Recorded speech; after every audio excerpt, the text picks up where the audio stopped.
Hello students, welcome to my channel GPAT preparation. So students, last video में हमने पढ़ा pharmacology का absorption part और ड्रग ट्रांसपोर्ट मैकेनिज्म, कैसे किसी भी साइट ऑफ ड्रग एडमिनिस्ट्रेशन से ड्रग जो है हमारे ब्लड तक पहुंचती है। आज इस वीडियो में हम देखेंगे distribution, metabolism and excretion.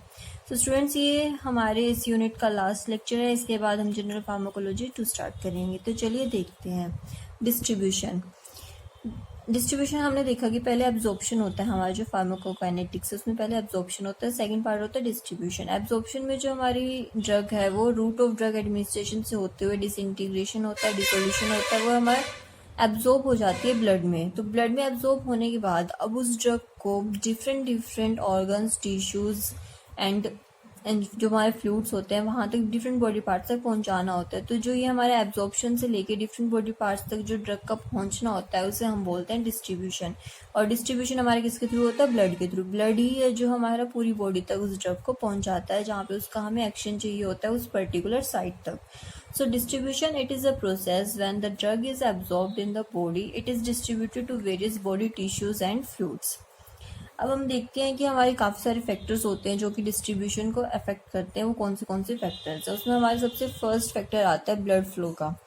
Blood flow मतलब हमारा जो ब्लड है वो फ्लो करता है पूरी बॉडी में, थ्रू द बॉडी। वो हमारे जितने भी फ्लूइड्स हैं, जितने भी न्यूट्रिएंट्स हैं, उनको सबको ट्रांसपोर्ट करता है एक साइड से दूसरी साइड तक। तो ब्लड ही है जो हमारा मेन फ्लो होएगा, ब्लड का फ्लो वो इफेक्ट करेगा डिस्ट्रीब्यूशन को।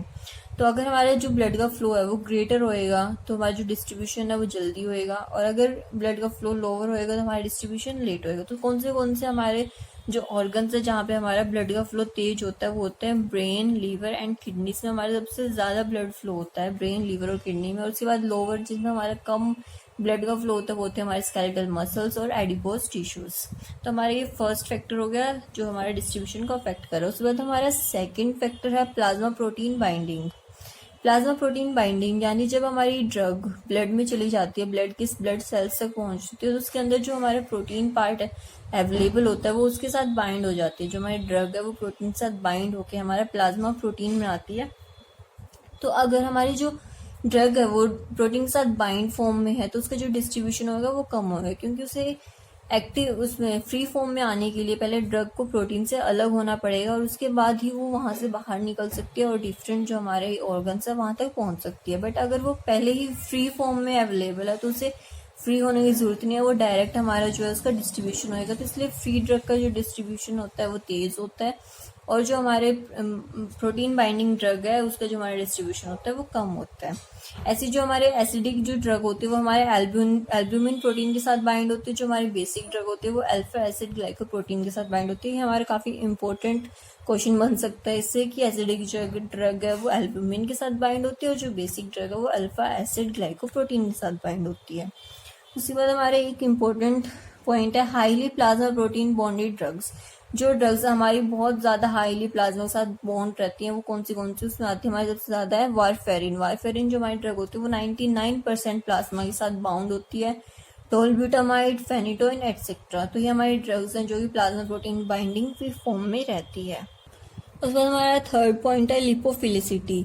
Lipid soluble drugs easily cross membrane. जो लिपिड सोल्यूबल ड्रग्स होती है उसे किसी भी कैरियर प्रोटीन की या फिर हमारी जो ड्रग ट्रांसपोर्टर की जरूरत नहीं पड़ती है सेल मेम्ब्रेन से क्रॉस होने के लिए। तो जो लिपिड सोल्यूबल ड्रग्स होगी वो हमारी इजिली डिस्ट्रीब्यूट हो जाएगी। इजिली वो जो हमारी रेड ब्लड सेल्स है उनसे बाहर निकल के हमारे डिफरेंट ऑर्गन्स तक पहुंच सकती है। तो इसलिए जो लिपिड सोल्यूबल ड्रग्स होती हैं वो इजीली क्रॉस कर देती है मेम्ब्रेन को और हमारी ज्यादा डिस्ट्रीब्यूशन शो करती है।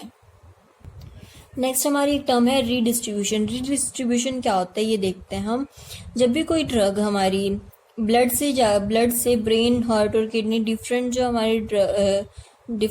हमारे ऑर्गन्स है वहां तक पहुंचती है तो उसे हम बोलते हैं डिस्ट्रीब्यूशन। ये प्रोसेस हमारी डिस्ट्रीब्यूशन कहलाती है।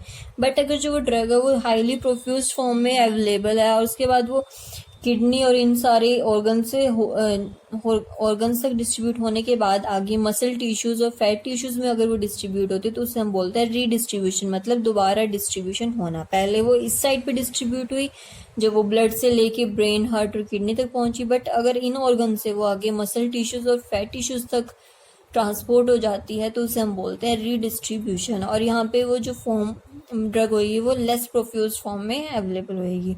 उसके बाद हम देखते हैं volume of distribution. Volume of distribution कैसे कैलकुलेट करते हैं हम? वॉल्यूम ऑफ डिस्ट्रीब्यूशन को हम वीडी बोलते हैं और इसका होता है कि हमारे कितनी अमाउंट ऑफ ड्रग है जो हमारी बॉडी में है और कितनी है जो कि प्लाज्मा कंसंट्रेशन में available. Amount of drug in body by the concentration of drug in plasma. तो इससे हम निकाल सकते हैं वॉल्यूम ऑफ डिस्ट्रीब्यूशन की हमारे जो कितनी ड्रग है वो डिस्ट्रीब्यूट हुई है, उसका किस वॉल्यूम तक वो डिस्ट्रीब्यूट हुई। तो amount of drug in body, जो पूरी बॉडी में ड्रग हमारी प्रेजेंट है, और जो हमारे प्लाज्मा के अंदर जो कंसंट्रेशन है ड्रग की वो कितनी है। तो इसको हम डिवाइड करके हम निकाल सकते हैं हमारी वीडी की वैल्यू। तो नेक्स्ट हम देखते हैं अब मेटाबॉलिज्म। मेटाबॉलिज्म कैसे होता है ड्रग का बॉडी में? मेटाबॉलिज्म को ही हम बायो ट्रांसफॉर्मेशन भी बोलते हैं। तो देखते हैं क्या होती है इसकी definition. It is defined as the conversion of drug from one chemical to another. किसी भी एक केमिकल से ड्रग का दूसरे केमिकल में चेंज होना हम मेटाबॉलिज्म और बायो ट्रांसफॉर्मेशन बोल सकते हैं। Various chemical alteration of drug molecule, that is inactivation, या तो वो एक्टिव से इनएक्टिव हो सकती है या फिर एक्टिव मेटाबोलाइट में कन्वर्ट हो सकती है, फ्रॉम एक्टिव ड्रग से एक्टिव मेटाबोलाइट में कन्वर्ट हो सकती है, या फिर एक्टिवेशन ऑफ इनएक्टिव ड्रग का एक्टिवेशन भी हो सकता है। तो ये कुछ भी हो सकता है हमारे ड्रग के साथ, उसे हम बोलेंगे मेटाबॉलिज्म। या फिर वो नॉन पोलर कंपाउंड में कन्वर्ट हो सकती है, नॉन पोलर से पोलर में कन्वर्ट हो सकती है, और उसके बाद वो क्या होती है, एक्सक्रीट आउट होती है। तो मेटाबॉलिज्म हमारा मेनली क्या होता है, टॉक्सिसिटी से हमें बचाता है। अगर कोई भी सब्सटेंस है उसका मेटाबॉलिज्म नहीं होगा तो वो एक्सक्रीट भी नहीं हो सकता। मेटाबॉलिज्म में हम क्या करते हैं, किसी भी ड्रग को मोर पोलर फॉर्म में कन्वर्ट करते हैं, उसे एक छोटी ड्रग से बड़ी ड्रग में बनाते हैं ताकि उसका जो बल्क फॉर्मेशन होए और वो हमारी जो है बॉडी से बाहर निकल सके। तो मेटाबॉलिज्म बहुत ही नेसेसरी प्रोसेस है हमारे एक्सक्रीशन के लिए। अगर मेटाबॉलिज्म नहीं होगा तो एक्सक्रीशन भी नहीं हो सकता। तो इसलिए मेटाबॉलिज्म एक बहुत ही ज़रूरी प्रोसेस है। और अगर हमारा किसी ड्रग का एक्सक्रीशन नहीं होगा बॉडी में तो वो हमारी बॉडी में एक्यूमुलेट हो जाएगी, और अगर वो हमारी बॉडी में एक्यूमुलेट हो जाती है तो उसकी वजह से हमारी बॉडी में उस ड्रग की टॉक्सिसिटी कॉज हो जाएगी। क्योंकि कोई भी ड्रग अगर ज़रूरत से ज़्यादा हमारी बॉडी में जाएगी तो यानी वो टॉक्सिसिटी प्रोड्यूस करेगी। तो इसलिए किसी भी ड्रग का मेटाबॉलिज्म और एक्सक्रीशन बहुत ही ज़रूरी है जितना उसका एब्जॉर्प्शन और डिस्ट्रीब्यूशन है। तो इसमें हमारे साइड्स देखते हैं हम क्या क्या होते हैं मेटाबॉलिज्म हमारा कौन से साइड में। तो मेजर साइड सबसे ज़्यादा हमारा जो मेटाबॉलिज्म होता है वो लीवर में होता है, और उसके बाद जो हमारा मेटाबॉलिज्म होता है अदर साइड्स में होता है, जैसे किडनी में, प्लेसेंटा में, टेस्टिस और प्लाज्मा में। यहाँ पे भी हमारा मेटाबॉलिज्म है जो देखा जाता है, बट सबसे ज़्यादा जो हमारा मेटाबॉलिज्म होता है वो होता है लीवर में। आगे हमने ये कुछ इम्पोर्टेंट पॉइंट्स डिफाइन किए हैं, जैसे metabolism of drug is poor in children. जो छोटे बच्चे होते हैं उनमें जो मेटाबॉलिज्म ऑफ ड्रग होता है वो कम होता है एज कम्पेयर टू एडल्ट, क्योंकि उनके जो एंजाइम्स होते हैं वो इतने डेवलप नहीं होते हैं। जो मेटाबोलाइजिंग एंजाइम्स होते हैं चिल्ड्रन में वो इतने डेवलप नहीं होते, इसलिए जो पुअर में होता है, जो चिल्ड्रन होते हैं उसमें मेटाबॉलिज्म ऑफ ड्रग पुअर होता है। उसके बाद women also have less ability to metabolising drugs. जो वुमेन्स होती हैं उनमें भी as compare to man women में लेस एबिलिटी होती है ड्रग्स को मेटाबोलाइज करने की। तो इसलिए जो हमारे उनकी अमाउंट रखी जाती है, क्वांटिटी ऑफ ड्रग रखी जाती है, वो हमेशा वुमेन की कम होती है एज कम्पेयर टू मैन। तो इस चीज़ का हमें ध्यान रखना चाहिए कि कितनी क्वांटिटी में कौन सी ड्रग देनी है और वो किसको देनी है, किस एज के पर्सन को देनी है और किस सेक्स के पर्सन को देनी है। तो ये चीज़ हमें ध्यान रखनी पड़ती है। उसके बाद होता है इंक्रीज टेम्परेचर। जैसे टेम्परेचर, बॉडी का टेम्परेचर इंक्रीज होता है उसके साथ ही जो मेटाबॉलिज्म है हमारा वो बॉडी का वो इंक्रीज होता है। इसलिए हम मेनली बोलते हैं कि जो हमें दवाई है वो गर्म पानी के साथ लेनी चाहिए, गुनगुने पानी के साथ लेनी चाहिए, ताकि उसका जो मेटाबॉलिज्म है वो भी जल्दी हो जाए और वो हमारी बॉडी से इजीली एक्सक्रीट आउट हो सके। जो हमारा मेटाबॉलिज्म होता है उसे हम दो टाइप की रिएक्शंस में देखते हैं, पढ़ते हैं, जिसमें हमारे होते हैं पहले फेज 1 रिएक्शन और फेज 2 रिएक्शन। ये हमारे दो रिएक्शन होती है। कई जो ड्रग्स होती है वो फेज 1 रिएक्शन के बाद ही एक्सक्रीट हो जाती है, बट कई ड्रग्स होती हैं जो फेज 2 रिएक्शन में जाने के बाद एक्सक्रीट होती हैं। तो हम सबसे पहले देखते हैं कि क्या होता है ये फेज 1 रिएक्शन, फेज 2 रिएक्शन, मतलब हम क्यों करते हैं मेटाबॉलिज्म, क्या इसका बेनिफिट क्या है। तो क्या होता है कि हमारी कोई भी ड्रग है वो स्मॉल फॉर्म में होती है, मतलब उसका जो स्ट्रक्चर होता है वो छोटा होता है, जिसकी वजह से वो एक्सक्रीट नहीं कर सकती। तो हम क्या करते हैं मेटाबॉलिज्म में, उसका जो स्ट्रक्चर है उसको एक बड़े मॉलिक्यूल के साथ कंबाइन कर देते हैं, जिसकी वजह से वो पूरी बॉडी है, जो पूरी जो ड्रग है वो बड़ी फॉर्म ले लेती है, और उसकी वजह से उसकी जो बल्क डेंसिटी है वो इंक्रीज हो जाती है और वो हमारी इजिली बॉडी से एक्सक्रीट हो सकती है। तो फेज 1 रिएक्शन में हम क्या करते हैं देखते हैं. The objective of phase 1 reaction is to convert the parent drug into more polar metabolites by introducing functional groups like OH, NH2, SH, COH etcetera. तो इसमें हम क्या करते हैं कि कोई भी हमारी जो नॉन पोलर ड्रग है, जो हमारी पेरेंट ड्रग है, उसको हम मोर पोलर मेटाबोलाइट में कन्वर्ट करते हैं. उसके साथ हम फंक्शनल ग्रुप ऐड कर देते हैं, जैसे OH ऐड कर दिया, NH2 अमोनिया ऐड कर दिया, SH थायो ग्रुप ऐड कर दिया, या फिर हमने COH कार्बोक्सिलिक ग्रुप ऐड कर दिया. तो इन ग्रुप्स को ऐड करके हम उनके जो स्ट्रक्चर है उसको पोलर बना देते हैं ताकि वो इजीली वाटर सोल्यूबल हो सके और हमारे यूरिन से बाहर निकल सके.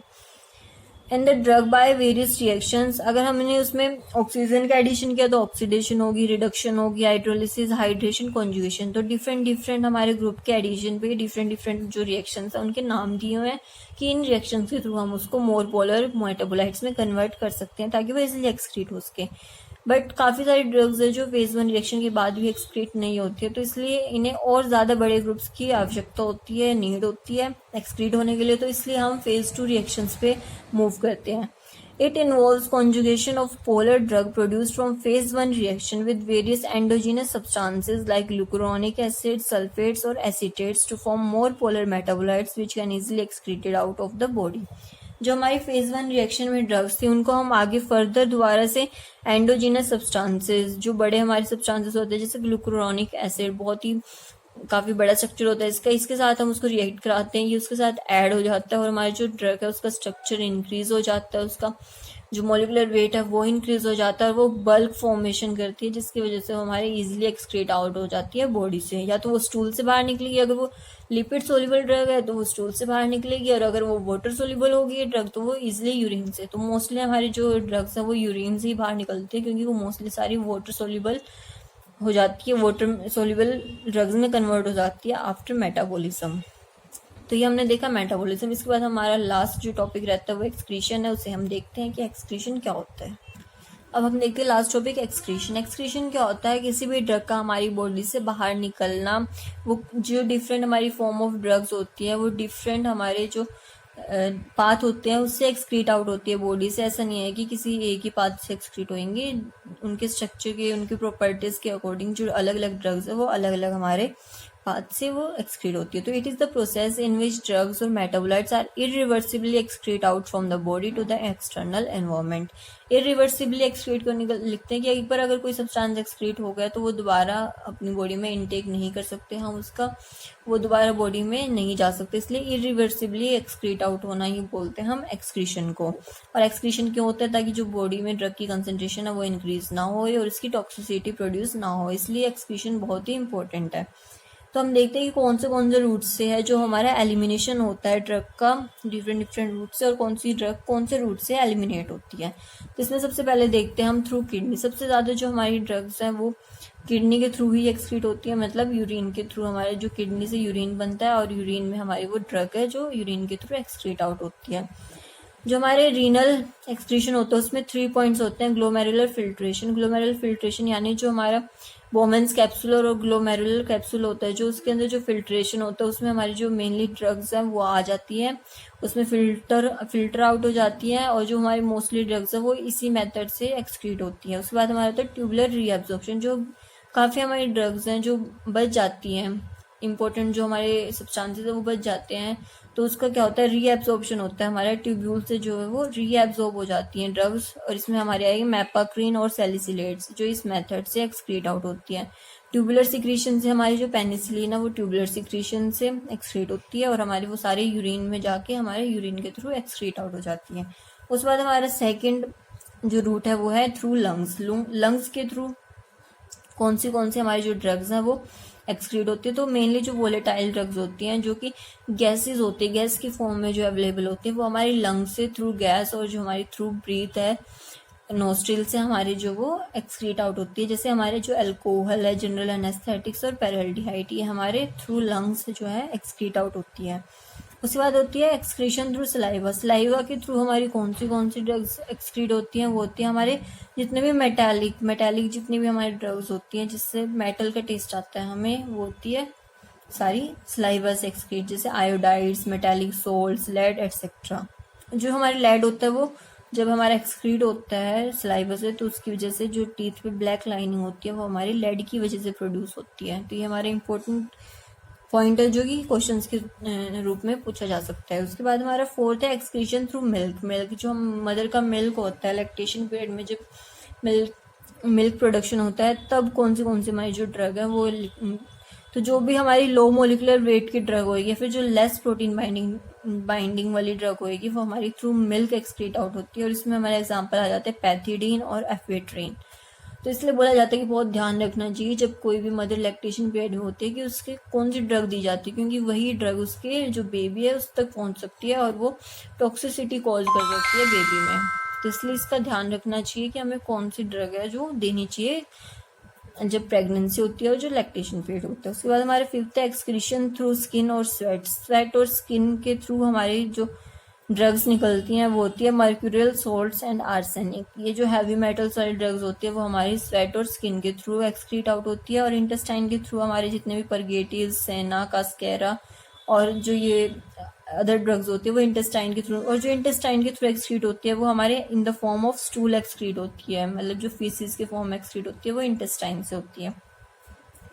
उसके बाद हमारे लास्ट है थ्रू बाइल। बाइल के थ्रू कौन से होते हैं phenolphthalein, diphenyl hydantoin excreted through bile to small intestine. Bile से वो स्मॉल इंटेस्टाइन में जाएगी और स्मॉल इंटेस्टाइन तो वो आगे फर्दर एक्सक्रीट होएंगी in the form of faeces. Faeces के फॉर्म में वो एक्सक्रीट होती है। तो ये सारा हमारा हो गया एक्सक्रीशन। हमने चारों पार्ट्स पढ़ लिए हैं। फार्माकोकाइनेटिक्स को बहुत अच्छे से हमने डिटेल में स्टडी किया है और यहीं पे हमारा जो ये यूनिट है वो खत्म होती है, जनरल फार्माकोलॉजी 1। इसके बाद हम जनरल फार्माकोलॉजी 2 स्टार्ट करेंगे नेक्स्ट वीडियो से। और जब ये दोनों यूनिट खत्म हो जाएगी तो इसके सारे हम एमसीक्यूज को लेके आएंगे, क्योंकि दोनों आपस में रिलेटेबल है दोनों यूनिट्स, तो इसके एमसीक्यूज इकट्ठे ही करने पड़ेंगे। So students, thank you very much इस वीडियो को देखने के लिए, और प्लीज़ चैनल को सब्सक्राइब कर देना और इस वीडियो को लाइक एंड शेयर कर देना। Thank you so much.